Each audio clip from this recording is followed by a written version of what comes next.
What's up to everybody out there? I want to thank you guys so much for tuning in. I'm happy to have you. Marcus Dwayne.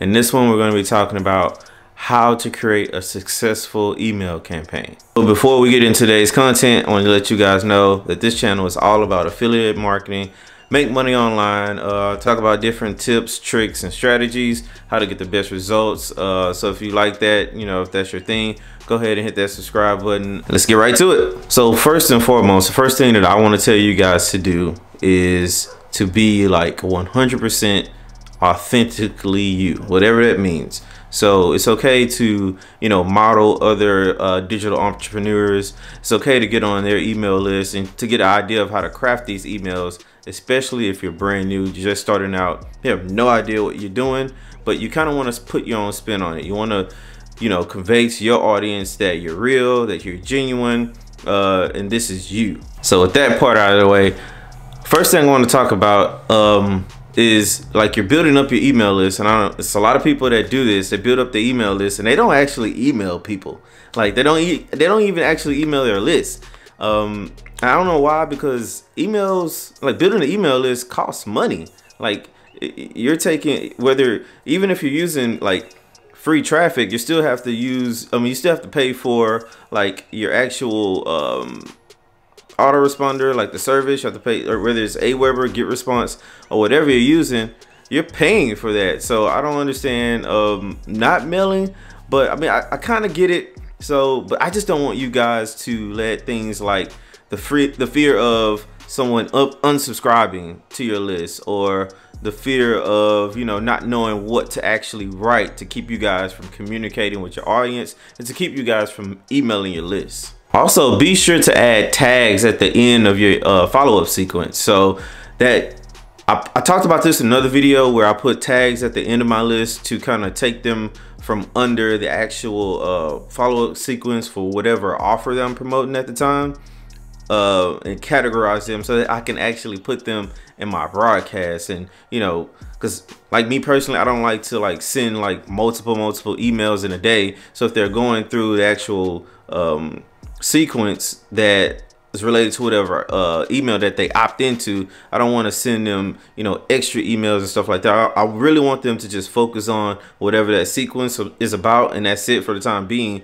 But once it's over, yeah, I do want them to get every other email that comes out after that. And another tip I have for you guys is, if you're using things like lead magnets, which is something that I absolutely encourage you to do, whether it be like a free 3 or 4 day training course or an ebook or whatever you decide to do, make sure it's packed ton of value. So what I want you guys to do is under promise and over deliver. So like with a lot of stuff that I put out for free in the past, I've had people come to me and they're like, man, I know people who would pay thousands of dollars for this in some training course, and you're out here putting it out for free. And the reason why you want to do that is because you kind of want people to think, okay, if I can get all of this value for free, then when I come up with something paid, or if I'm promoting like a paid offer, they're like, man, I can only imagine what I'll get if I actually paid for something. And the way I go about doing that is, as I'm creating lead magnets and things like that, I ask myself, does it solve a problem, and does it help people achieve results quicker? And if both the answers to that, if both of the answers are yes, I put it out there. So for the actual campaign itself, so for your very first email, you want to, of course, deliver what was promised. You want to deliver the lead magnet. And one thing that you want to do is you want to kind of give yourself like a brief intro of who you are. And you also want to talk about your lead magnet and how it was able to help you overcome a certain problem, right? But you don't tell what their problem is. You kind of give a cliffhanger. So what I like to do is I like to say, I use this magnet. Well, the information in this magnet helped me overcome a problem, right? And I say, I don't want to take away your time from actually going through the lead magnet. We'll talk about that in tomorrow's email. So what that does is that have them anticipating whatever's going to come out for tomorrow, right? And if the lead magnet is good, then they're really going to want to figure out what the problem is. And the next thing you want to do is actually go over what that problem was and how it relates to your audience, right? So you talk about your story. You don't give like a long drawn out story. You don't do that, but you do give them enough background on you to where they kind of, you know, get a sense of who you are, you know, what you're about, and how you plan to help them out, right? And so you kind of introduce this problem, right? So you can say something like, you know, so I'll give you an example of like something that happened to us. So I can be like, well, everything was going good, you know, everything was like going like super well. And then all of a sudden my wife got laid off, right? And so we were down to one income, and we had to try to figure out how to replace that income. And so what I ended up doing was, you know, researching some different ways to make money online, and I ended up finding, you know, like affiliate marketing. And so I found affiliate marketing, and I was able to get a few sales, but things were just not working out the way I had planned. I wasn't making the type of money that I wanted to. And with this one little trick, I was able to actually start getting more conversions. I was able to help more people out, and things like that. And that's when you introduce your next cliffhanger. So as you can see, I kind of introduced the problem, and I said there was this one trick that I used to actually kind of overcome all of that stuff. And then there you go. You say, well, we'll talk about that one trick in tomorrow's email. So there's that anticipation again. They're like, man, it's almost like a storyline. So you know, they're just anticipating the next email, try to figure out, you know, what this one trick was. And what's really cool is sometimes that one trick can actually relate to them. So especially, you know, if they're watching your videos, they may be struggling, they may be trying to figure out a way to get sales and try to like model your success and stuff like that. So that will actually build up that anticipation and that expectation for tomorrow's email. And then in the next email, you will talk about the actual, you know, one thing that you did. So like for me, my biggest thing was implementing bridge pages with videos. So everyone else was doing text, and I found out that if I did a bridge page with video, I was able to communicate a whole lot more effectively. I was able to reach my audience with more passion, and I was able to get them to, you know, relate to me a whole lot quicker, and that kind of changed everything for me. So you don't have to use that exact you know, example in your emails. I'm just talking about what my one secret was. And then from there, you can actually start talking about how even with you using that one trick to overcome that that problem that you were having, you started noticing other benefits that you didn't even know would even happen. And you already know where I'm going with this, right? So in the next email, you'll introduce what those benefits were. So like I said, you'll start in the next email, you'll talk about like the benefits. It could be things like improved health.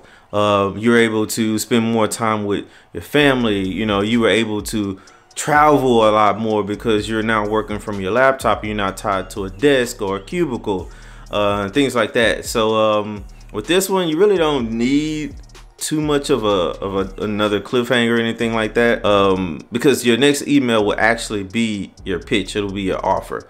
And for that, you know, just make sure you reiterate everything that you were talking about in previous emails and include your call to action. And that's pretty much it. So one thing that I do want to go back to is when we were talking about being authentic, and that's with things like not being afraid to share your struggles or your shortcomings and things like that. So I just communicated with you that this all started because my wife got laid off, right? And so we lost the income. You know, for me, that's very personal for me to even say that to you guys. So and it's just my truth, you know, and that helps me connect more with you. That way you can trust me and know that I'm pretty much an open book. I'm telling you guys stuff about my life, and I'm sharing everything with you guys. And the last piece of advice I want to give you guys is when you're actually writing your email, don't make it seem like you're some company or in today's email from such and such LLC. No, write your emails as if you were talking to a friend or a family member. You know, write them as if you talking to someone that you've known all your life, your whole life, like your best friend or something like that. And of course, like as you can imagine, that will open up things even more. The whole objective of all of this, of every single tip that I've given you, goes back to being relatable, right? You want to be able to relate to your audience. You want them to know, like, and trust you, right? Because that's, people buy from people who they know, like, and trust, right? So Think of it like this. So you would probably buy something a whole lot quicker if a family member kind of told you about it, as opposed to, you know, someone that you're scrolling in your Facebook and you see a Facebook ad about it. Think about that for a second. Like it's your relative, like somebody you know all your life is saying, hey, you know, I tried this and this is the experience and results that I got. I think you should give it a try. Or scrolling through Facebook and you see this ad. Which recommendation would you rather take? I'm willing to bet it's your relative, right? Because you know, like, and trust them. You've been around them your whole life. So that's it for today's video. I hope these tips helped you. I hope you guys got a ton of value for this. If you want to know more about these tips and the system that I'm currently promoting, where I'm using all these tips in my autoresponder, go ahead and click the link below, the very first link in the description. And it'll take you to all the information you need to know. It even sets you up with a free account. And if you did get a ton of value out of this one, make sure you hit the like button and subscribe. I come out with videos pretty darn frequently, almost every day. I'm trying to get to the everyday mark, and I'm working hard to get there. That's it for this one. See you guys in the next one. Peace.